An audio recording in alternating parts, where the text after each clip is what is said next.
So a couple of days ago I posted a photo on Reddit of this iPod 3rd Gen with its colour mod, and it got a really good reception and a lot of people seem to like it, but a couple of people were asking me questions about like how I did it, what parts I used, what bits and bobs like that, and I thought that the best thing to do would be just to do a little video for people who were interested in this sort of thing, to say, hey, this is how I did it, why don't you do it along, so you can either work along to this, or if you're just curious as to how this happened.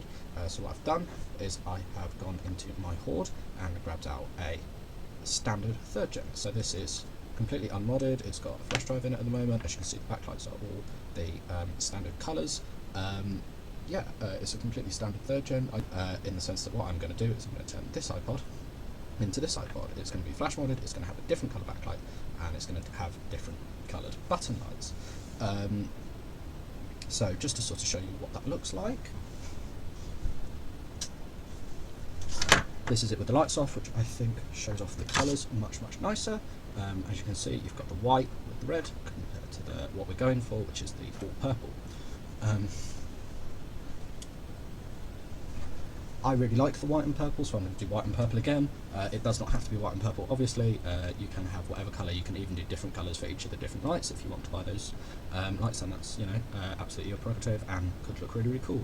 I've seen a couple on Reddit of like RGB lights and stuff like that, so they go, so they fade through colours. You could really go nuts with it, really do whatever you want. I'm just giving you how I've done it. There are also, like, my way is not the only way of doing it. My way is the way that I sort of stumbled upon from winging it and making it up as I'm going along, so I'm absolutely not saying that my way is the best way or that my way is good. It's just the way that I did it and got the result that I did. She's running out of battery, but that's okay because she is done for the video. So there's kind of 3 mods that I'm going to be doing. There's the flash modding, there's the screen mod, and there's the button mod. The flash modding is very simple, so I'm going to spend very little of the video talking about it, because I feel like if you're the kind of person who's watching this video, you've probably flash modded an iPod before, or at the very least you could work it out. I'm going to just be using an iFlash Solo and an SD card. There are people who swear by the green little hard drive to compact flash type adapters and stuff like that. I've found in the past that they've just given me so many problems. It's worth spending the extra money and just getting an iFlash, because they just seem to work, and quite frankly I can't be bothered with playing around with them. But again, you do you. If you think that they are worth it, if you'd rather save that money, all the rest of it, then that's absolutely up to you, and the installation is exactly the same. All I've done to prepare this little flash mod is I've taken an SD card, I've formatted that in the computer. It's at 32 gig. So 3rd Gen iPods are very fussy about what they take flash mod wise. They definitely cannot see anything above 128 gig. But also I find that anything over 64 is incredibly difficult to get them to see. They're very fussy, and when you start loading them up with songs, they tend to get very skippy, they tend to freeze up and lock you out, and it just becomes a pain in the ass. So I personally say 64GB maximum for this, if not 32, play it nice and safe. For the record, if you use a Mac and you have a Mac formatted one of these, they cannot see more than 40GB, so anything above a 32GB flash card, it just won't see. You'll just get an error. I'm not quite sure why the disparity between Windows and Mac, but yeah, and likewise Rockbox is apparently a bit more stable on up to 128, but I personally don't really like Rockbox. It's not it's a great bit of software and it's open source, which is really cool, but it's not the software that I'm nostalgic for. It's not what I like about iPods, so but that's the wonderful thing about iPod modding, is you can really make it your own, and these are my choices and what I want to do with it, and you're more than free to make yours. So the second mod that we're going to be talking about is the button mod, which is probably what I'm going to do second. So what you will need for that is, of course, some LEDs. I got these LEDs from Crazy LEDs. I'm not sponsored or anything. They were the cheapest on eBay and they shipped very quickly. So yeah, they are absolutely tiny. As you can see, these are their pink LEDs, which I found not quite purple, but I really like that. They do come off very similar to the colour that I've got in my keyboard here. So yeah, they are absolutely minuscule. The main thing about the LEDs is that in the iPod they are side-firing SMD mounted LEDs. What this means is that they're mounted on the circuit board flat, but they actually shoot off to the side. These are top-firing SMDs, so they fire straight up. what I'm actually going to do is I'm just going to mount them on their side, so the board's going to be here, and I'm literally going to mount the whole LED on its side, which you can do. These are actually quite a lot smaller than the original LEDs, so you've got plenty of room to do that. I actually find these really bright as well, so they're much brighter than the original. It's potentially because these are red as opposed to pink, so red is generally a more saturated colour, so you don't usually get the punchiness that you will with a pink. So you'll need that. You will, for the button mod, you will need solder, so you'll need some solder. This is very thick solder. I recommend using the thinnest solder that you can lay your hands on, and you will of course need a soldering iron. The final mod is the screen. So what you will need for the screen mod is very, very simple. What you will need is a gel.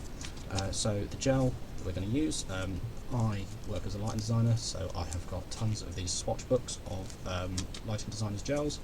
They just kind of give you every colour, and then you can see which one you want to buy. So I'm actually just going to steal a little bit off the top of this gel. A good way to sort of see it is if you hold it over your screen, then that is what it is going to look like once it is done. So, I mean, I get these for free, so that's what I'm going to use. You can order these online. Any sort of photography gel, colour filter, whatever you want to call it, will work. And they're going to show you how to install that. So apart from that, you will obviously need some scissors to cut that up, but obviously. Apart from that, you're going to need some iPod opening tools, and you will need a torque screwdriver as well. I also highly recommend getting some tweezers, because the parts we're going to be working with are very small. So without further ado, let's get into the side pod.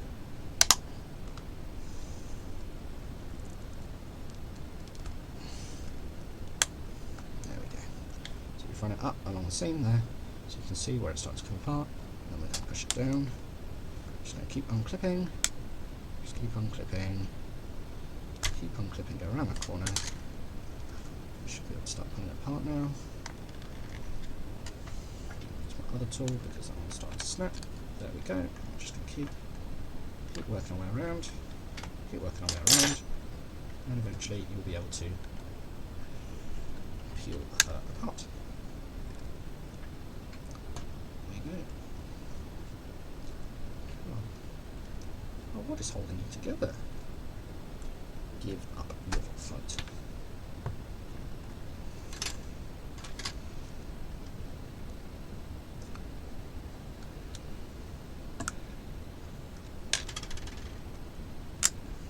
There we go. Right. So now you want to hold it open. When you are opening the third gen, you want to be super careful of this ribbon cable here. It's very fragile, so you just want to carefully just pull her away. There we go. So once that's disconnected, we can put that to the side. We won't be needing that until the whole iPod goes back together. So the first modification we're going to do whilst we're in here is to, or I should probably turn it off. Okay. So what we're going to do is we're going to lift out here. I'm just going to pull it away this way, and the hard drive is going to come out. So that is the old hard drive right on that it is. Just put it out.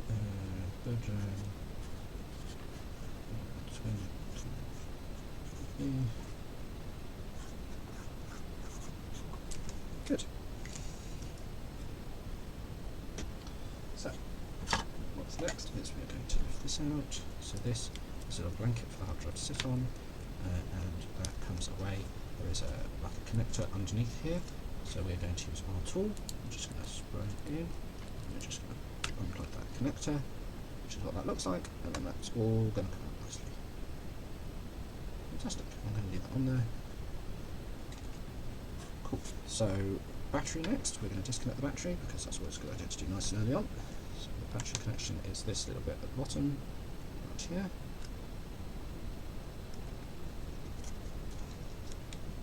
So unplug like so, and that's the battery got rid of. Cool. Right.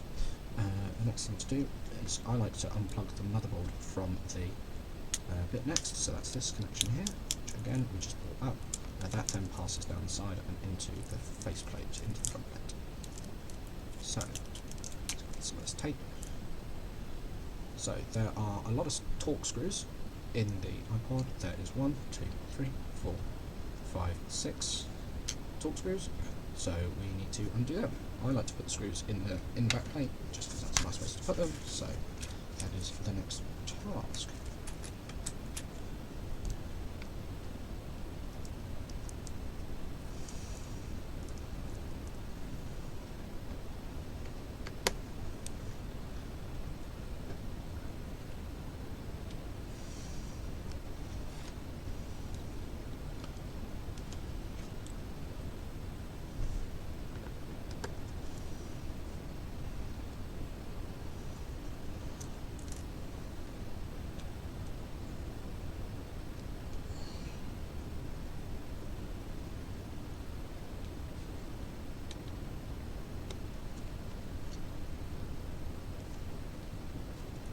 Two more.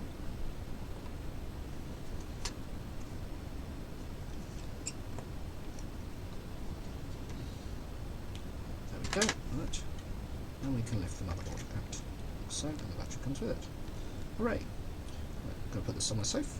There are two different types of screens in the 3rd gen. There's one that's made in China and one that is made in Thailand. This is the made in China one. The made in Thailand / also sometimes made in Japan comes out here and then like folds back over on itself and is generally quite a lot easier to flash mod. I'll leave a link to some photos of that other screen just so that you can get an idea. Here we go. So all I'm going to do, these connectors are very, very fragile. If you pick them up by the plastic, you'll rip them out and you'll kill the screen. So what you want to do is you want to very carefully push in and lift up, like so, and it'll come out.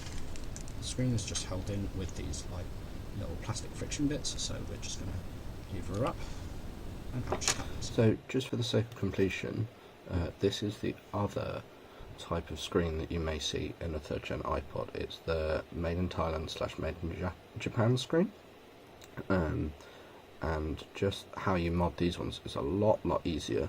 So this black tape here was all added by me, so all you do is you gently peel back this strip here, you lift it up, you slide some very thin strips of gel inside there, because when you lift this ribbon up, the LEDs come up with it, so you slide these gels in, and then when you tape this back down, the LEDs sort of clamp over the top of the gel, and that works. So yeah, you only really need a really tiny amount of gels for these.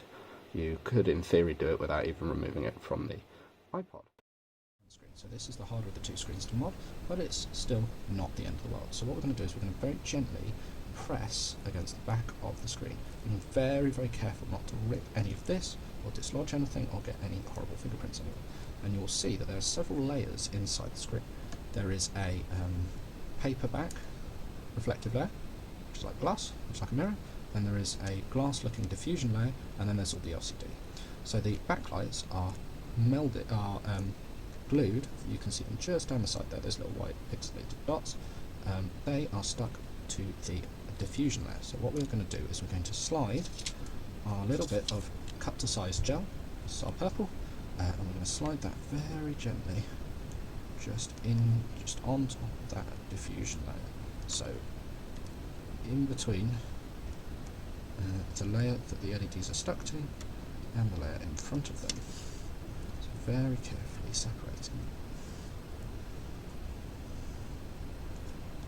So as not to damage or anything.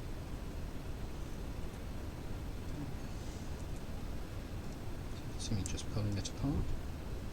I'm going to get my tweezers in there.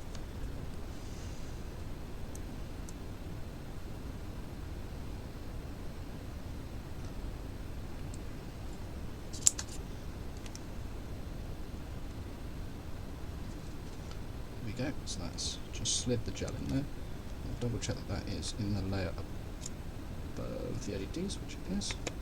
I'm just going to very carefully slide her down and into place.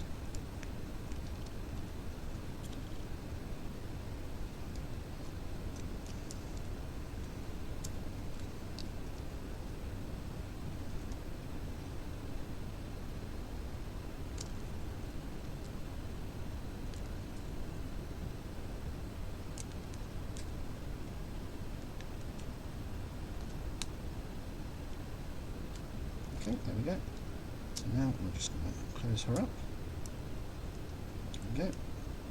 I've got a little bit of gel. I cut my gel a little bit too tall. It doesn't really matter because it's going to be hidden inside the front case. So if we get our front case, just to check the screen is working now, so we're going to get our front case, we're going to carefully screen back in.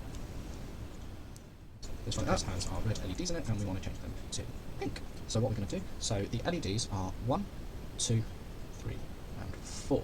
It's important to mention that 2 are pointing this way and 2 are pointing this way, which means that 2 of them are upside down. And so that is very important to mention. LEDs, it's very important that you get the positive and the neutral connected in the right direction because they're diodes. So if you mount them the wrong way up, then they're just not going to work, which is a real shame. The way that these are wired, if one of them is not wired correctly, none of them will work. So it's a bit of a pain. So what you want to do is this is a reflective bar that just spreads the light nice and evenly across the back of this, so we want to get rid of it, just to give us a bit more room to get to these LEDs. So we're going to take our pipe tool, I'm just going to very gently, it is glued down, so it is quite a struggle to get it up, so you have to be super careful, but you've also got to be fairly assertive with it. There we go. I like to start with this point and with this other tab here, and just carefully pry it upwards.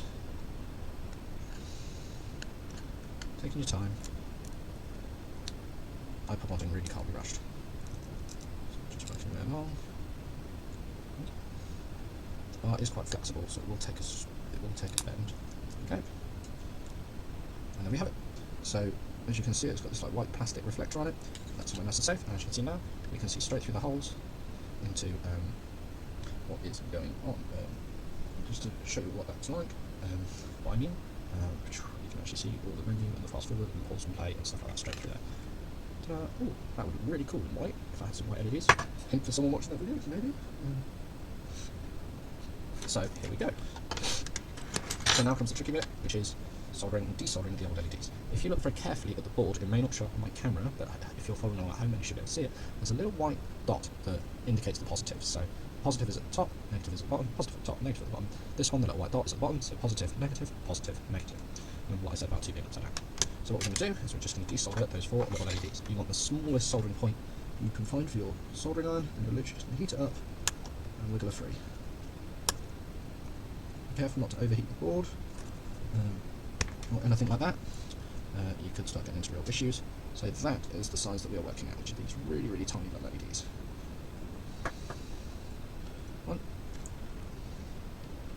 This one is by far the hardest one because it's right next to the screen connector, so you really don't want to start messing with it too much. That's 2. Number 3. And number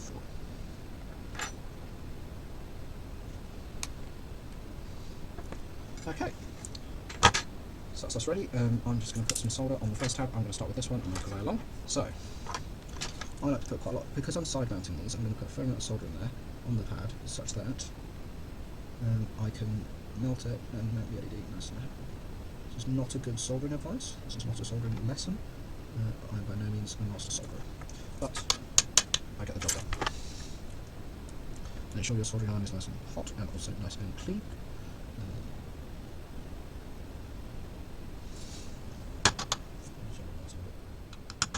Got a nice blob of solder on there. So now what we're going to do is we're going to take an LED out of here. Just one LED. There we go. So with these LEDs, the positive and the neutral is denoted. I doubt you will be able to see it on the camera, but I haven't got like a microscope. Basically, there is a signal that looks like that in green, so it's a flat line with a line coming out of it, kind of like a T on its side. The flat line indicates the negative, so we need to make sure that we locate that correctly. Flat line indicates negative. I'm going to hold it again. Remember, we want to mount it on its side, so it's pointing at the diffuser. Hold it down, in our tweezers, and we solder it into place.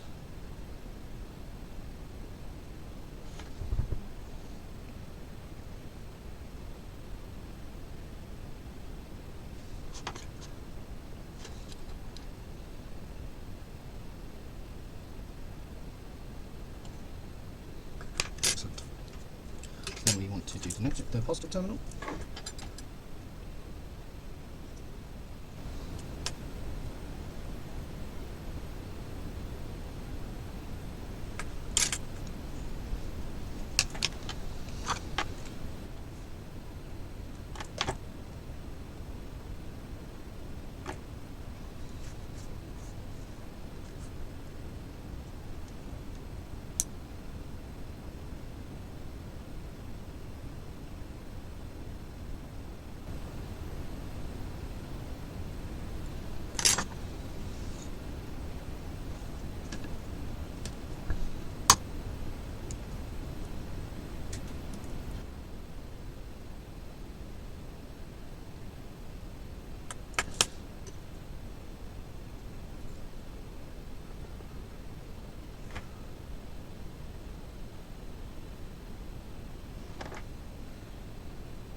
we just need to reassemble and put everything back together. So we've got our light bar,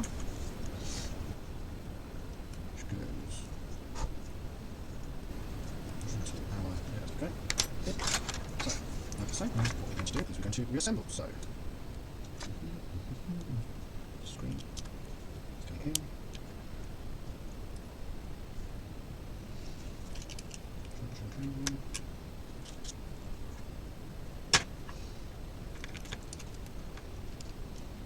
Battery.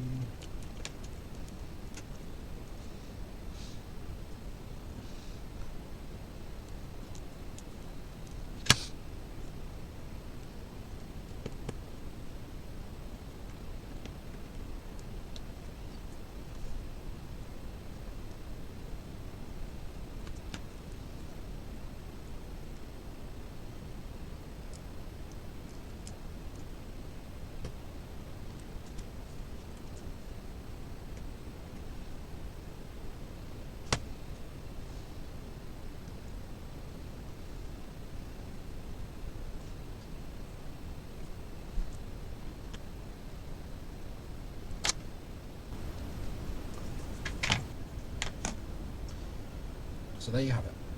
2 identical iPods. That is how you so that's how you do a backlight, so you do a flash mod, and that is how you change the colour of these buttons.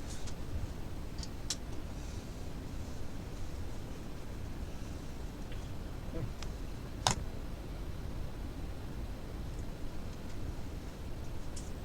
I hope that was vaguely useful for some people. Yeah, let me know what you think. And that is, yeah, hopefully that was useful. Let me know what you think.